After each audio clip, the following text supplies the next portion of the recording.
Okay, we can start. Okay, good afternoon, everyone, and welcome to the presentation of the book The Misfortunates, to Bookstan translated as Nažalosnost, stvari, between the author DIMITRI VERHULST and Margot Dijkgraaf. So Margot and Dimitri, welcome, and here you go. You have 45 minutes. Okay, thank you very much. Dimitri, wonderful to see you again. Great. And welcome to all the people who are watching us somewhere. I myself am in Amsterdam, so greetings from Amsterdam. Dimitri, where are you at the moment? I'm in France, the southwest part of France. That's where I'm living right now.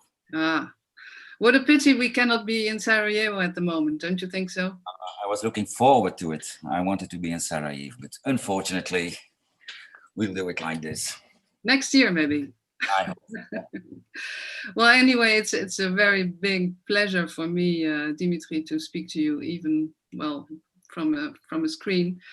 Because The Misfortunates, which was translated by Radovan Lucic, please correct me if I'm wrong, but it's a friend of a friend, and he told me that's perfect. So Radovan Lucic, because this novel, which has now been published in a translation, was published in the Netherlands already 14 years ago, in 2006. Yeah. And here, Dimitri, as you know, probably, it has been really become a classic. Well, I just noticed that the book, which is now in this format, is the 69th edition of your book. Wow, how about that? Well, it's very nice, but at the same time, it's a kind of a burden, because it's almost 15 years ago that it was published. And I run the risk to be the author of that book and only that book. When it comes to my writership, they're always talking about this book, but I have 20 others. And according to me, some of them are better. I don't consider this my best book.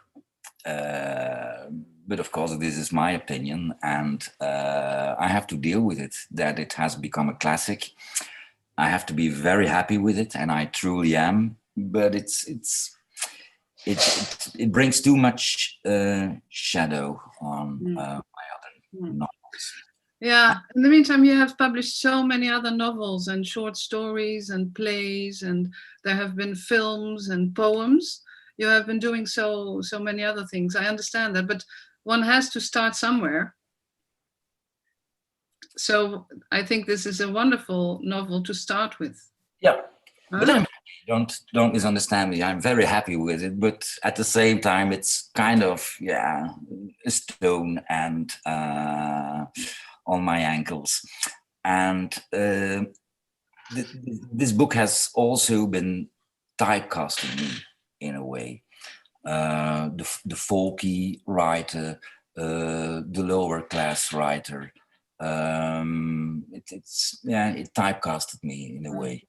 Yeah, but I think in the meantime, for the Dutch readers, you have become much more than that. So it's just a matter of time, probably. I mean, let's still speak about this novel, because the audience is reading your novel now, and well, they're surely going to buy it quickly after this interview. I hope so. I understand you must have been speaking thousands of times about this book, but still, let's do it. Let's do it for Sarajevo, okay? I should read it first. Because actually, this book is not a novel in the classical form. It is a series of short stories, in a way. It's all about one family, but in a way, you can read it as a play, because there are various scenes you light out of the book, out of the whole story of the family. This is about a family who's living in a village in Flanders, and it's quite an exceptional family, one can say that, with a lot of problems. They don't have work, they're drinking a lot, But we are meeting this father, and we are meeting a lot of uncles, and we are meeting this really great narrator. At the beginning, he's 13 years old, and when we are following this play and this series, we grow with him. We grow into this world, and we grow with him out of the world. That is how I see the book, actually. What kind of a family is this for you, Dimitri? How would you characterize this family? Well, it's a family I've known and lived with in the 80s.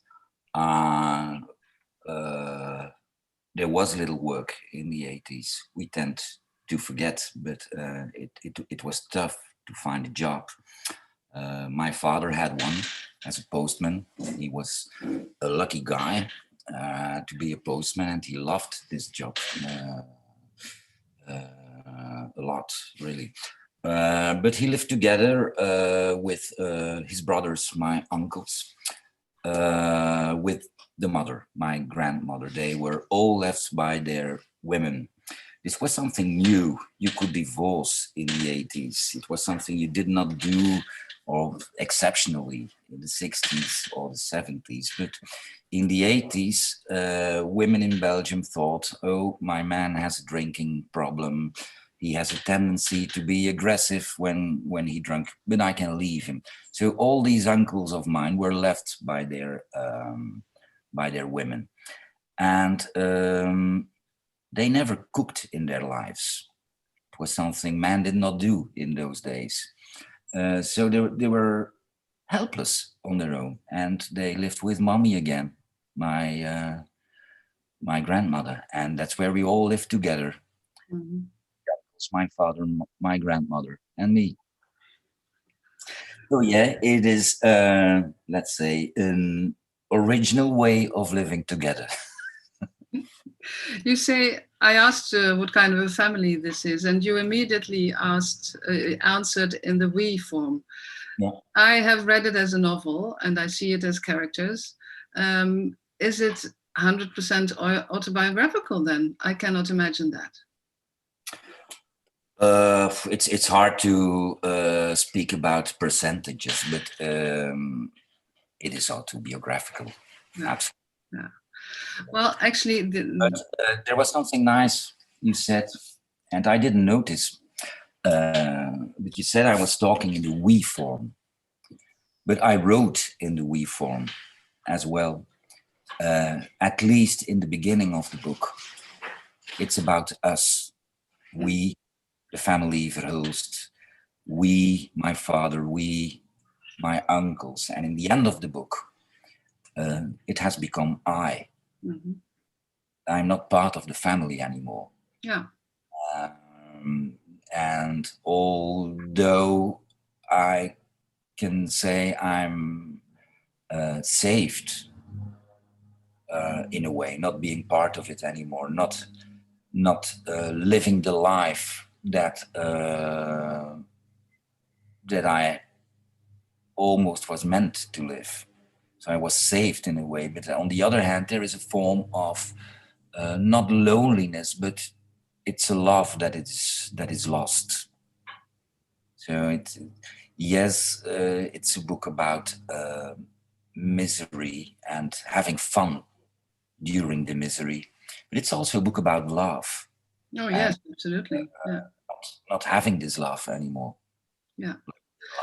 Yeah, that's true what you say. In a way, you can read this book saying to yourself, this will be a tragedy. And then while you are reading it, it's also a comedy. Mm-hmm. And when you start reading your book with the idea that it's a comedy, you will find it's a tragedy as well. I think it's a very paradoxical book because the family and the circumstances you describe are terrible. And on the other hand, they make a lot of jokes and there's laughter and there is fun as well. That's why it's, for me, such a paradoxical book in a way. How is that about you? It was a very funny way of living. It was extremely destructive, self-destructive. Yeah. Yeah. You have to imagine 4 brothers with a drinking problem living with their mother. behaving like boys, because they were used to live together when they were kids, and now they are in their 20s, 30s, and they are reliving this youth again, living together in the parental house, and they don't feel any responsibility for anything. So they just live like boys. Mm-hmm. So funny. And they have boys, they are playing like boys as well. I mean, there are lots of very hilarious scenes in this book. For instance, the Tour de France drinking tournament. I mean, this is terrible because everybody goes out. I mean, literally, they drop out. They cannot bear to drink anymore. And at the same time, it's a game. It's a boys' game. Is that what you're talking about? Well, drinking was one of the favorite games at home.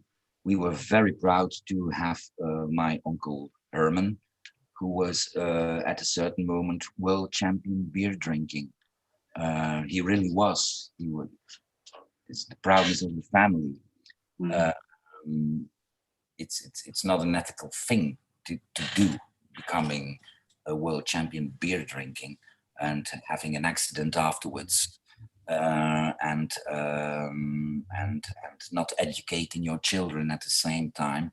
And the thing that happened there in the family was that my father was the only one who realized at a certain moment, I'm a very bad father. I have a humongous drinking problem, and I have to do something about it. And he went to a clinic to stop drinking. Yeah.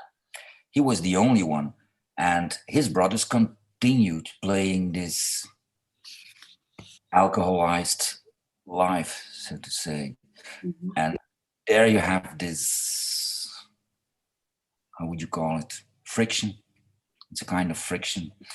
And the sad thing about it is that the only one, namely my father, who realized that he had a problem, was the first one to die. So it didn't help the others to stop drinking, because when you stop drinking, you die. Well, everybody is drinking and smoking a lot. Even when one of the aunts in the book comes back with the niece, Rose, with a very beautiful young, girl, she's still a girl, they are very flattered in a way, and they want to react properly, but at the same time, they keep on shitting with the doors open, for instance. And they teach the girl how to drink. But there is something which is changing then. That is the shame. There is a consciousness of being ashamed of the way they are living in. Isn't that true? It's the child that's feeling the shame. It's me feeling the same. The shame. So where we had a certain proudness about our poverty. We were proud being poor. We were proud behaving like farmers, so to speak.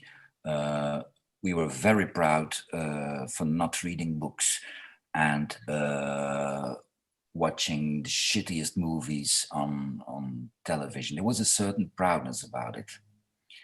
And I couldn't share this proudness anymore. I don't know where it comes from, but I started feeling shame in a way. It was too superficial. Mm-hmm. Mm-hmm. Well, that is exactly the red line you have given in your book, because we are observing this family through the eyes of this 13-year-old boy, and he is the one who is taking distance step by step. He is different. He wants to learn. He wants to go to school. He is much wiser probably than the others in his family. In a way, you say, I was saved. Was it literature that saved you? Was it reading that saved you? I still remember going to school and learning to write. The joy it gave me. We didn't have books at home. We simply, well, we had one with pictures from Elvis Presley. But I remember the joy of writing immediately. And I came home from school and I said to my mother, who was still in my life in those days, I want to do this for the rest of my life. This is the most beautiful thing I've ever done. And without a notion of the existence of literature, because I couldn't realize that it was something like literature, but the writing thing absolutely saved me. And why was that so important? Because you were able to create a world of your own, a different world, maybe? Well, this is what children are doing by definition. All children do create a world on their own. When they're playing with dolls or Playmobil or whatever, they create a world. They are directors of, it's not a movie, but it's a kind of play. It's a natural thing for children to do. And I found this in writing stories. And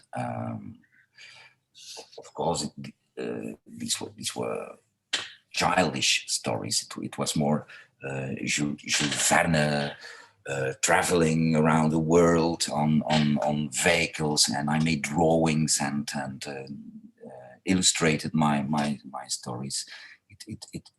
It was just for fun, without the notion of a higher level of which came only when I was 14 years old, something like this. I was interested in books as a kid. Weird you were enough. not interested. No. You were interested in creating something yourself. Yeah. In a way, I don't know if the audience in Sarajevo knows the literature of Michel Houellebecq or of Édouard Louis or Annie Ernaux, because I think you, at least I compare your literature to those people. They have, in a way, a comparable itinerary from, you said, well, this is a lower class family, which you are describing. And the writer of the family, thanks to his writing, is able to leave that social class and comes into another social class. And therefore, the whole relationship to the family changed. I think that is your case as well, isn't it? Correct me if I'm wrong. Absolutely. And we have reason to celebrate something in Europe. We are the first generation where everyone can read and write, whether he is poor or not, whether he is black or white, whether he is Catholic or not, whatever.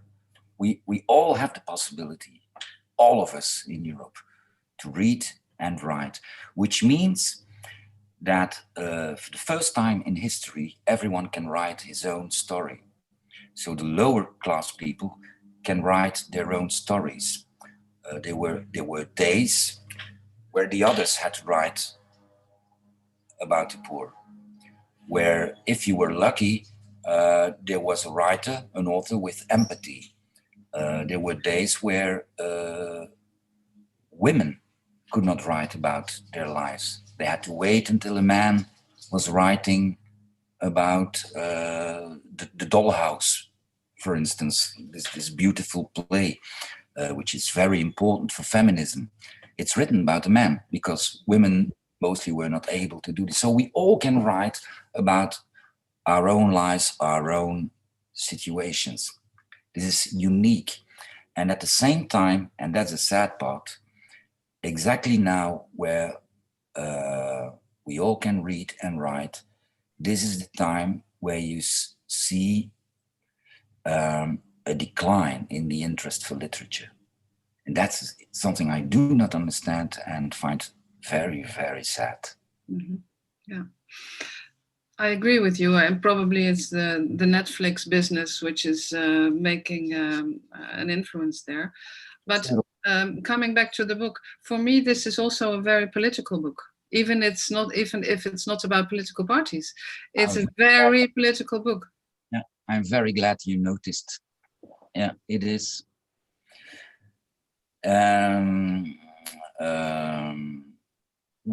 What you had with the poor was this kind of solidarity thing 30 years ago. Together, as a kind of togetherness in misery. And we understood the need of solidarity, which is a leftish idea, fighting together for a better life.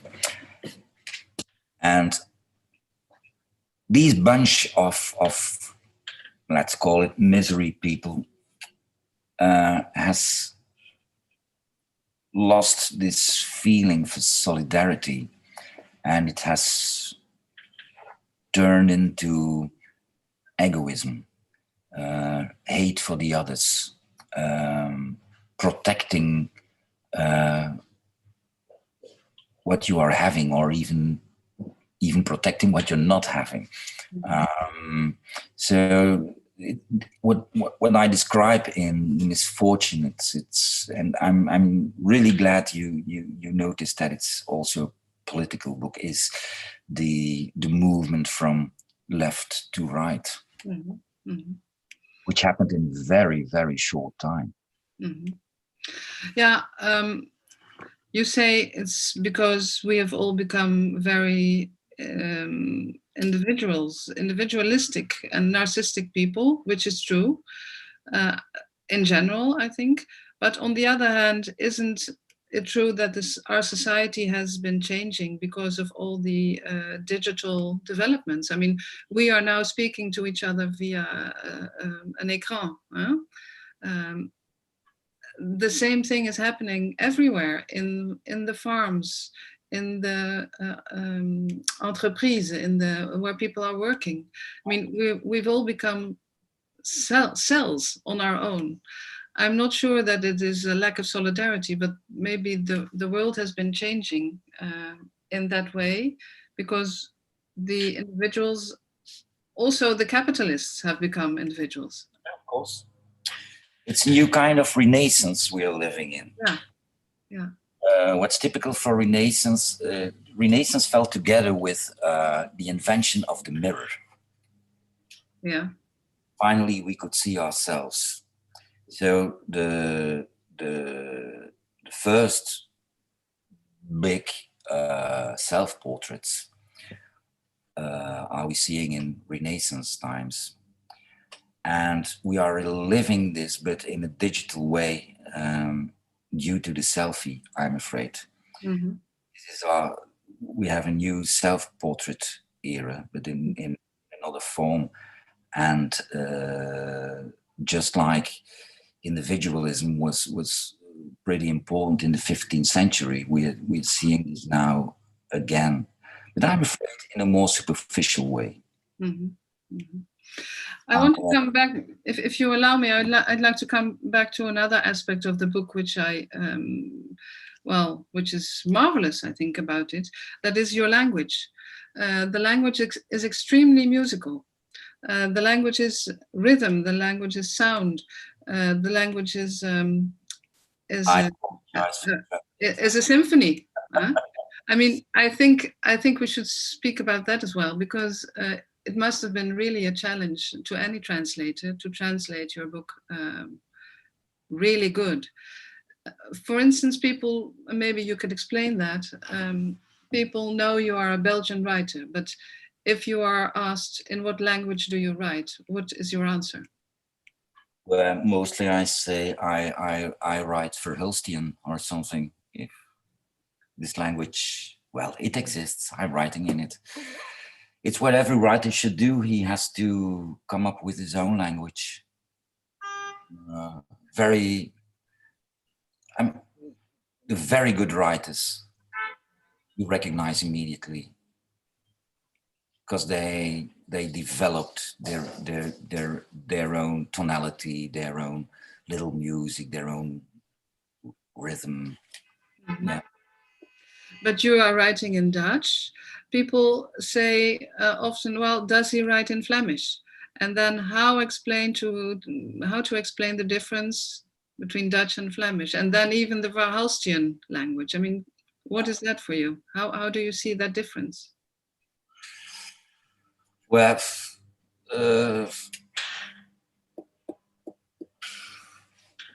I don't think about it that often. Mm. I never sit here on my desk thinking, shall it be Dutch? Shall it be Flemish today? Mm.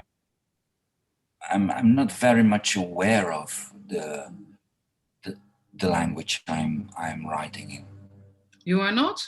Because that is what makes your literature part of it. I mean, that's what makes your literature so great. Yeah, It's the language. Yeah, and I love the construction of a good sentence. Yeah. I adore the sounds of words. I really love the music in literature. The possibility even of making music without an instrument. Wow. Mm-hmm. Very much adorable. And yes, it is important for me as a writer to be a jazz player at the same time. Yeah. Are you a musician as well? I think so. You're playing the piano, the accordion. Yeah. But I'm frustrated as a musician. I know I'm very, very bad in it. It's not democratic music. If you don't play the piano when you're 6, you never will be a good piano player. I started too late. But at the same time, I can play music with this little instrument. It's and I love it. Yeah, yeah. That's what I like about the beatniks. Yeah. The Jack Kerouacs and William S. Burroughs of this world, they're musicians. Yeah. And if we think of your literary models, I think you spoke a lot about Louis Paul Boon, which is, of course, a very famous Belgian author, whom is probably not known in Sarajevo and the surroundings. But why do you admire him so much? What is it that triggered you to admire him? Well, in a way, we live in the same sad town, Aalst, which is a very stinky town. It really stinks. Maybe it doesn't stink anymore today, but it's a factory town with clouds of poison in the air coming out of the chimneys, with a dirty river. Perfect river to commit suicide in, which many did during many years. A town of poverty and abuse of alcohol. That's a town I grew up in. And he was one of the guys who climbed out of it, and with a pen, with only a pen, with very little education, almost none.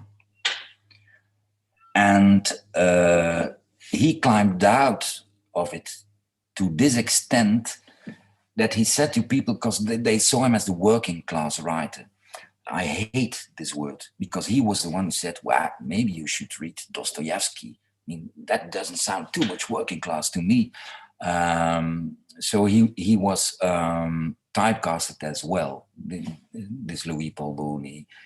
For once and always, he was a working class writer. No, he climbed out of it. And he made people believe that we all have the force in us to make something of our lives. There is no such thing as predestination. Mm-hmm.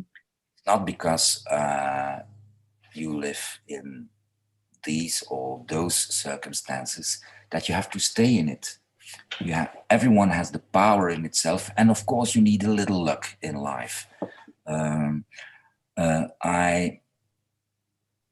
It would be very hard to tell the same story now in Syria, for instance, or some spots in Africa.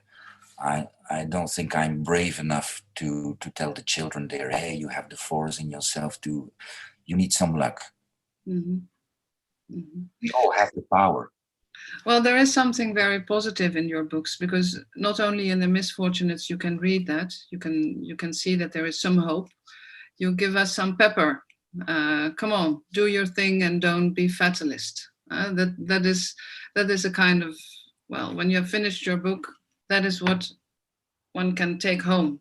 A kind of, it is possible. There is some hope to find. Even if you're born for a quarter, you can become a guilder, that kind of thing. But in the meantime, you have written other books since The Misfortunates, where your main characters remain outcasts. Maybe in every book you have written since then, your characters are outcasts. They're alcoholics, they're young people in shelters, they're migrants. In this book as well, the grandmother, for instance, she's going into dementia. But even there is something you want to say. You just don't want to leave us there in the misery. You show us with great tenderness, the human side of an outcast and the future he or she can have. What do you think of that? I guess the misfits are more interesting.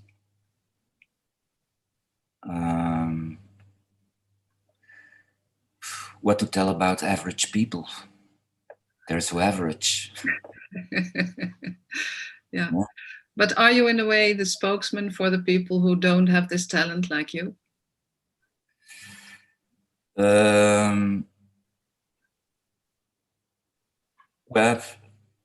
it's I have nothing against it. It's a good thing to write for those who can't. And yes, I'm very old-fashioned in literature in a way that I'd like to be engaged. Oh yes, you are. If I can. Well, I mean, Oliver Twist is written for those who couldn't write Oliver Twist.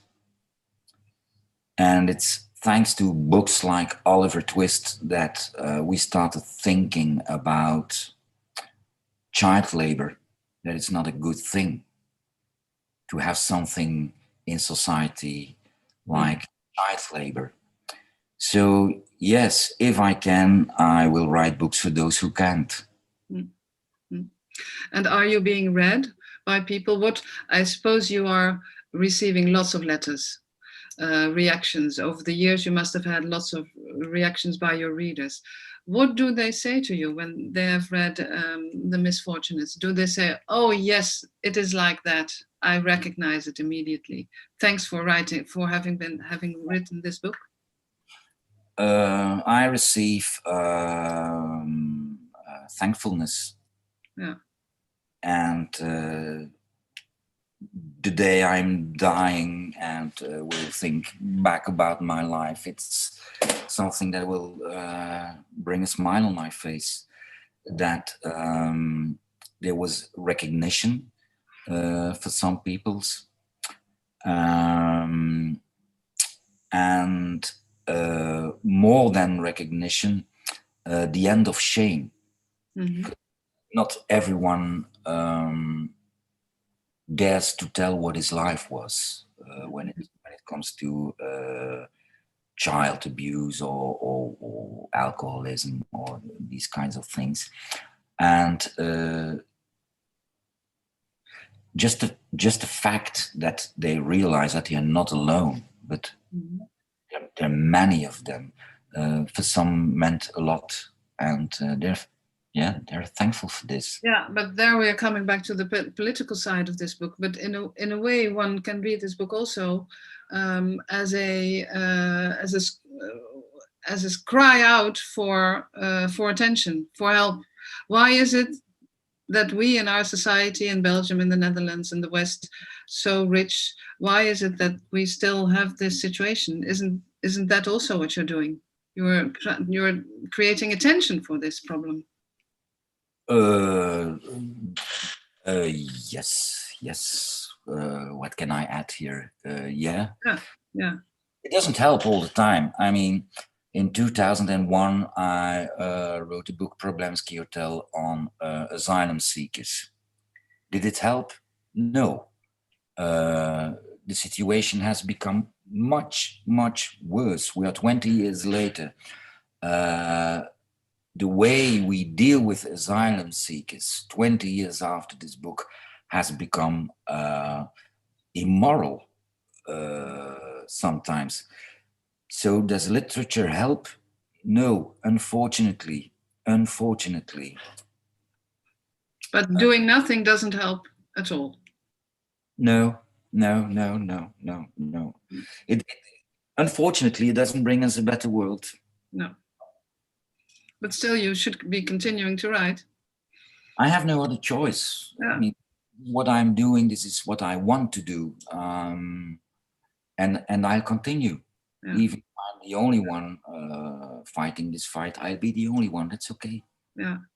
And it's also, then I'm going to stop asking questions because there may be some questions in the audience, but it will be my final question. There's a beautiful sentence in your book also about memory. I think you write something like memory is a comforting. It's a kind of postpartum. You write a nageboorte. When the memory has left, death is complete. In a way, this is also a tribute.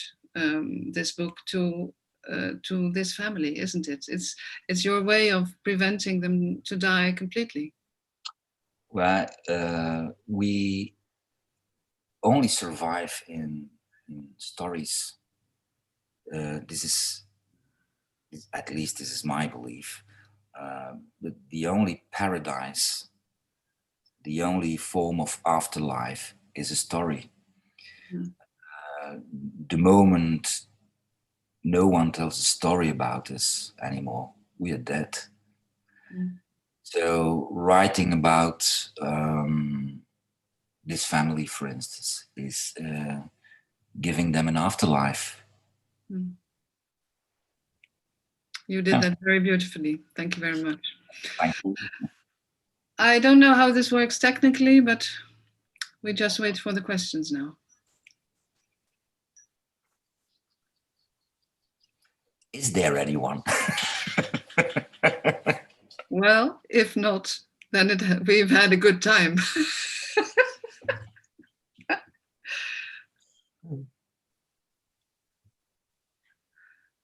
Something should happen maybe now.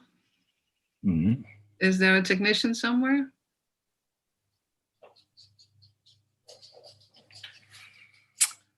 All alone.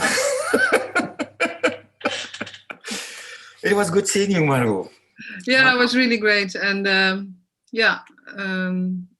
are no questions. Okay. Oh, I see a chat. Let's see what it says.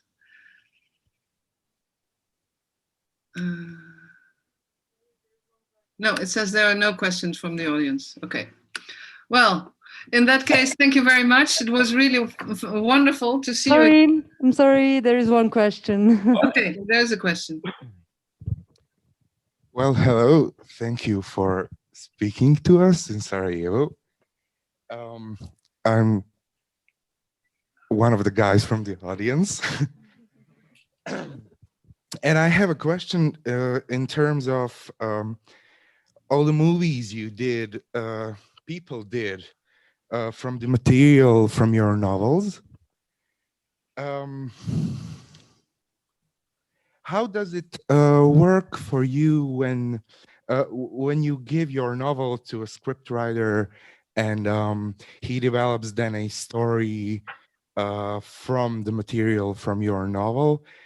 What do you think about a process, and how do you develop the story for the script, or are you just the guy that he took your novel and made a movie from it? I mean, how do you feel when they do stuff from your novels? Because Well, you did there's a movie from Problemski Hotel. There's this novel was made into a movie, and all the different stuff. So how does a novelist work with his script writer, and is he happy with the process as a writer? What's your position in that chain I understand. in the industry? Okay. Well, I feel very blessed in the first place to have 3 adaptations for a movie out from my novels, and the beautiful thing about it is that you have written something that triggers someone else to retell this story, to do something with it, and I let everyone free. It's their creativity, and I don't want to be the mother-in-law of my own novels. So it's kind of politeness, I would say, because they buy these rights to turn this into a movie, and if I accept this, I mean, if I take the money for these rights, I must be so polite to let everyone free, every director and screenwriter. Until now, I cannot complain. I think these have been 3 good movies. So there is only happiness here. On the other hand, seeing this process of turning my stories into a movie made me thinking about how a movie functions, what's the difference between a movie and a novel. And it gave me some curiosity and envie, the lust, to write a movie myself. And this is what I am doing right now. So I wrote a scenario and of my own, a new scenario, not based on a novel of mine, and I will direct it myself, and this is going to happen next year, I hope. So we'll see. It's a beautiful thing, the movie.